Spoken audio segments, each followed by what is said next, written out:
A'udhu billahi minash shaitani rajim. Bismillahir Rahmanir Rahim. Assalamu alaikum wa rahmatullahi wa barakatuh. All praise is due to Allah Subhanahu wa ta'ala, the one and only God. Peace and blessing be upon our Prophet Muhammad sallallahu alayhi wasallam, whom no other Prophet will come after him. La ilaha illallah Muhammadan abduhu wa rasuluh. There is no God to worship but Allah Subhanahu wa ta'ala alone, and Prophet Muhammad sallallahu alayhi wasallam is his servant and a messenger of Allah Subhanahu wa ta'ala. In the Qur'an or in the Sunnah, the prophetic teachings, we are not able to find anything that would indicate that there were any beings or creatures living on earth before Prophet Adam alayhi salam. Surah Ghafir 40 verse 78. We already sent messengers before you. We have told you the stories of some of them, while others we have not. From this verse it states that some stories were related and some stories were not mentioned in the Qur'an. And those that were not told doesn't mean that it didn't happen. In Tafsir Ibn Kathir, he explains from this ayah, and indeed we have sent messengers before you. Of some of them we have related to you their stories. As Allah Subhanahu wa ta'ala also says in Surah An-Nisa, meaning we have revealed the stories of some of them and how their people disbelieved in them. But the messengers ultimately prevailed, and of some we have not related to you their story. And there are many, many more than those whose stories have been told. Reports that speak about the early creations before Prophet Adam a.s. are mainly from the opinions of Mufassirin, Qur'an interpreters, among the Sahaba, companions, and Tabi'in, the generation of Muslims who followed the Sahaba. For example, the first opinion is that there was no one on earth, jinn or otherwise, before Nabi Adam a.s. Al-Alamah al-Tahir ibn Ashur said in at-Tahrir wa Tanwir, after mentioning the creation of the earth, then the heavens, Allah Subhanahu wa ta'ala creating the Khalīfah was the first thing done on earth after it was created. The Khalifa here is the one who takes control of another's property and manages it, and the original owner does not necessarily have to have been in that place beforehand. So the Khalifa was Adam alayhi salam, and his role as Khalifa was to do what Allah Subhanahu wa ta'ala wanted of developing the earth on the basis of inspirations and revelation, and to teach his offsprings Allah's plan concerning their earthly realm.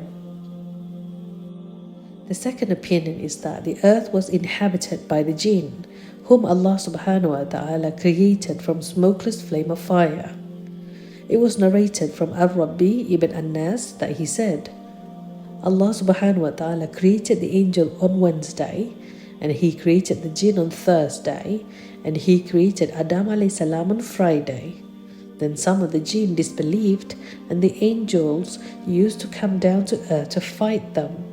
Thus, bloodshed and corruption came into being on earth. One statement transmitted on the authority of Ibn Abbas by Ad-Dahak, that when jinn caused corruption on earth and shed blood and killed each other, Allah Subhanahu wa ta'ala sent Iblis to them with an army of angels. Iblis and those with him caused a bloodbath among them and eventually banished them to the islands in the oceans and the mountainsides. The third opinion is that in regards to what some commentators and historians say about a race called Hin inhabiting the earth, then the jinn came and killed them and took their place.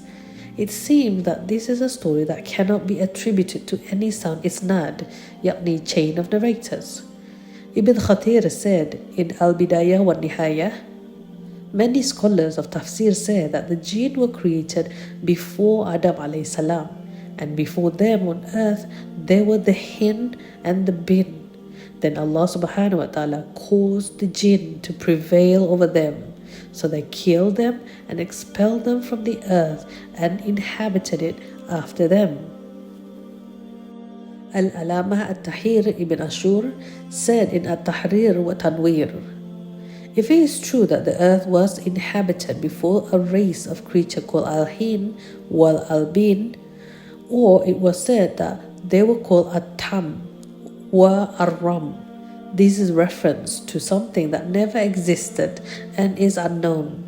Perhaps these are among the myths of the Persian and the Greeks propagated by the storytellers, because the Persian says that before mankind existed on earth, there was a race called At-Tam wa Ar-Ram, and the Greeks believed that the earth was populated by creatures called Titans, and Zeus, the leader of their gods according to their beliefs, drove them from the earth because of their evil doing.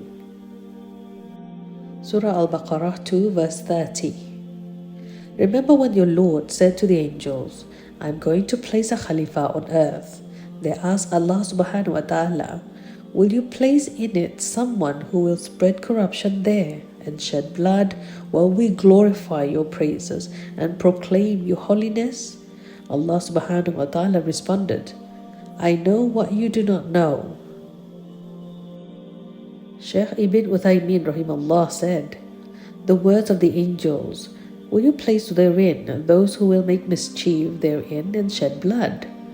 Make it very likely that there were successors to some creatures who came before them, and that there were creatures on earth before that who shed blood and spread mischief. Al-Qurtubi and Qatada had said, the statement the angels uttered was not a form of disputing with Allah Subhanahu wa Ta'ala, nor out of envy for the children of Adam. This is only a question for the sake of learning about the wisdom of that, as if they said, O Lord, what is the wisdom of creating such creatures, such they will cause trouble in the earth and spill blood? If the wisdom behind this action is that you be worshipped, we praise and glorify you, meaning we pray to you, we never indulge in mischief, so why create other creatures? From this verse, it clearly states that Prophet Adam a.s. was not created to stay in paradise forever, but was meant to be sent down to earth by Allah Subhanahu wa Ta'ala as a Khalifa. Khalifa in Arabic means a successor. Another meaning in plain English is a steward, someone who looks after something for someone else. Stewardship, if you like. And amongst the duties of a Khalifa was to instill Tawheed, the wonders of God, to his descendants, to set up the balance of justice and to establish legitimate authority to see the rights and justice prevail over wrong and injustice. A person who judges disputes that occur between people, forbidding them from injustice and sin. It is hence some scholars believe that some things or some types of creatures had existed and lived on earth that caused bloodshed, spread mischief and corruption before Adam a.s., whom he succeeded. Surah At-Tin 95 verse 4. Indeed, we created humans in the best form. In Tafsir ibn Khatir, Allah Subhanahu wa Ta'ala created men in the best image and form, standing upright with straight limbs that He beautified. Surah Al-Baqarah 2 verse 31 and 32. He taught Adam the names of all things, then He presented them to the angels and said, Tell me the names of this, if what you say is true. They replied, Glory be to you. We have no knowledge except what you have taught us. You are truly the all-knowing, all-wise. In Tafsir ibn Khatir, Allah Subhanahu wa Ta'ala stated the virtue of Prophet Adam a.s. above the angels, because he taught Prophet Adam a.s. rather than the angels the names of everything. This occurred after they prostrated to him.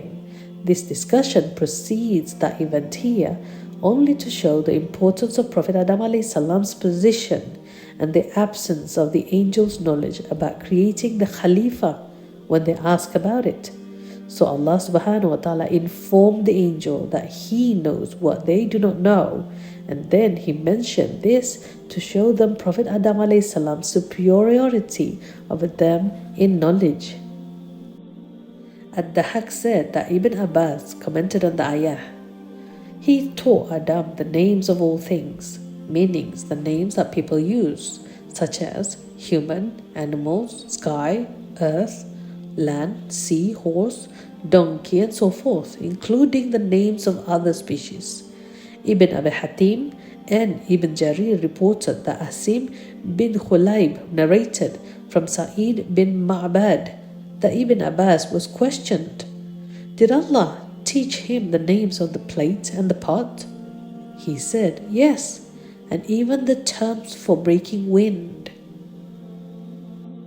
So just from these two verses of the Qur'an, we can deduce that Allah SWT created Prophet Adam salam in the best image and form and very knowledgeable.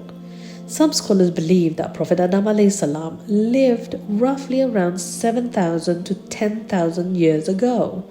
But at the same time, we also have seen quite a lot of evidence of fossilized bones and human-like remains found and still being found in the world of science, archaeology, and anthropology as extinct species of hominid. To name a few, Homo habilis, handyman, evolved in Africa sometimes before 2 million years ago, and Homo sapiens, wise men, or modern humans. This species first appeared in Africa about 200,000 years ago. Even in school, we are taught from a very young age about early civilization in history lessons about the Paleolithic, Mesolithic, and Neolithic. But the question is, who or what are they? The Qur'an tells us one thing, and science comes with irrefutable proofs and findings tells us another. There is an Egyptian doctor, a language lecturer, whose name is Dr. Abdul Sabur Shaheen. He wrote a book titled Abi Adam, the story of creation between myth and truth, the father of all the children of Prophet Adam. He said that before Prophet Adam salam came down, there was a species that was not a complete human being, but a fragment of a human being, a glimpse of a human being that inhabited this earth earlier. What was it that he wanted to relate to? He basically wanted to relate to the so-called Paleolithic. He wanted to relate to Mesolithic and Neolithic, species of Old Stone Age, Middle Stone Age, and New Stone Age. So, between these species, Mesolithic, Paleolithic, Neolithic, and Prophet Adam salam, who came first? Well, we have to say Nabi Adam salam because Nabi Adam salam was the first to descend to earth based on the Qur'an. Okay, now, when Prophet Adam salam came down with the knowledge that Allah SWT had provided, he was a person with knowledge, a person with language, a person with speech. And when we compare those species to Nabi Adam salam, they are considered to be backwards. Most scholars believe that this species first started using a proto-language, which was a primitive kind of communication with only a gradual development of words and syntax, such as the early utterance produced by an infant before it acquired true language. And also, had they been knowledgeable, they wouldn't have to resort to living in caves and up in the trees. It defies logic. If, for example, our fathers, people who are knowledgeable with advanced technology, using mobile phones and computers, wear clothes, and all of a sudden, our grandchildren wear loincloths, sitting on top of hills, sitting on trees, and can't speak a proper language, it is unfathomable. It should be moving forward, shouldn't it? If Prophet Adam salam was knowledgeable, why is the Mesolithic not good at speaking? So if this species exists, then who are they really? If we want to deny the evidence from the archaeologist's point of view, we have historical sources, written sources, and secondary sources. Written sources such as records. Secondary sources are all buildings, all palaces, potteries, and axes. Those things do exist, but who does it belong to? And if they are that backward, surely they couldn't have existed after Nabi Adam salam. As I said before, it defies logic. I'm not trying to promote or defend Dr. Abdul Sabur's book, but this is what was once debated in court, the content of his book. He was fought and debated by almost 10 Al-Azhar doctors and scholars in court. And guess who won? Dr. Abdul Sabur Shaheen, because no one could dismiss his arguments. As a Muslim, we believe in the Qur'an, and Allah SWT told us that He created humans in the best form, and He, Allah SWT, used the word insan for a human in Arabic. The word insan is more than just a human being. It is the quality of a human being with a reference to his akhlaq, behavior of a human being and his treatment towards another. The characteristics of the words insan, human beings with good akhlaq, and Khalifa, successors with knowledge and to set balance of justice, do not copacetic and befitting to the species of hominid that the scientists have discovered and still discovering, even though they look exactly like human beings. Therefore, in conclusion, in my own opinion, these species did indeed lived and were on earth before our Prophet Adam alayhi salam, but this species was not the human, a Khalifa and insan that Allah Subhanahu wa ta'ala meant in the Qur'an. The word Khalifa and insan that Allah Subhanahu wa ta'ala uses in the Qur'an is too noble to be awarded to those species. Allah Subhanahu wa ta'ala is truly the greatest, the all-knowing one. There are many, many more secrets of Allah Azza wa Jal that us, His humble servant, do not know of, and with this little brain of ours, we are not able to comprehend and understand them by our human standard of reason.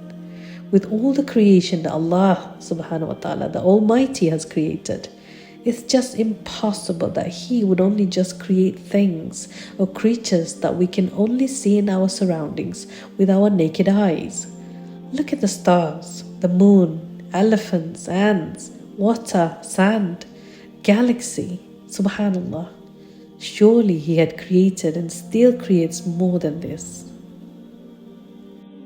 Wallahu alam bisawab. Ya Allah, please teach us knowledge that is beneficial to us. Let us take advantage of the knowledge that You pour onto us.